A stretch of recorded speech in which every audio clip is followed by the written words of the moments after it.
waxes cold, then fades away. My name is Chuck Cooper, and this is the story of how I met my fiancée, Deborah Brevoort. So the day that I met Chuck, we had called him in to audition for King Island Christmas, which is a Christmas musical I wrote with David Friedman, who's a composer here in New York. And I had insisted on Chuck coming in to audition. I show up on the Upper West Side to David Friedman's house, and I walk through the door, and sitting in the windowsill was my future wife. Me and you. I'd go on. Before you got there, they were playing the cast album from The Life that he got the Tony Award for, saying, see, he can sing. You hear, you know, there's no need for this man to drag this man into this rehearsal, you know. Anyway, so he came in, and I said to him, so I hear you can sing, you know. He said, yes, would you like me to sing for you? I said, please. You know? And he did. And it was like, oh my God. You know, he's got a spectacular voice. He's got one of the best voices on Broadway. Then both shall roll. We got into a rehearsal hall and I was all business. And then I found myself like looking at him every spare minute. And then whenever he would look in my direction, I'd look away. And I thought, oh man, oh, you're lost. You're a goner. Well, we did the reading, then we recorded the cast album, and then But we had no time together. No. It was that PR thing. The day after the recording, right? We shared a train ride and sat next to each other on a train. It was the first time we really had private time to just talk. And I like regurgitated my whole life. On the Uptown 1 train, you know? Uptown 1 train. It just like flew out of me.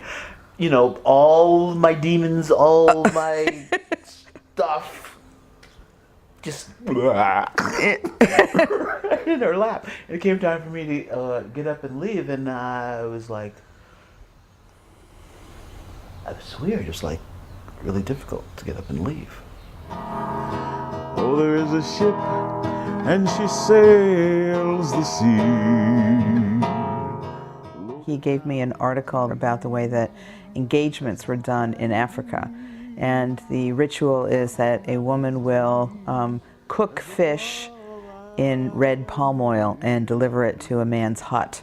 And if a man receives the fish in red palm oil, he can't say no. When I gave it to her or told her about it, I wasn't saying, you know, like, it was just, you know, this is really cool, this is really neat.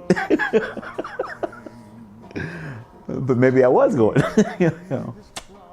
I read this and I thought, you know, Mr. Chuck Cooper, been there, done that with marriage, is handing me something like this, and I didn't know what to make of it, and I held on to it for a year. Fades away. He said to me that he was tired of calling me his girlfriend. It didn't feel right, and that he thought it was time to sort of change what we were calling each other. And I said to him, is this a proposal? And he said, yeah. And I said, well, I expect to be proposed to properly. This is not this does not constitute a proposal in my book, sorry. So I told him to show up at home the following Saturday, and that he was to leave the house and be here at a certain time looking good. And I cooked him the fish in red palm oil. And I handed it to him, and he didn't remember having given me the article. He's such a typical guy. And he goes, what's this? I'm like, what's this? This is the article you gave me a year ago. A year ago. And then he goes, oh, that's right. And I said, this is only half a proposal. There's another half, and you need to, you know, propose to me properly. In a Western mode. In a Western mode. Flower, when first in bloom, but love grows old and waxes cold.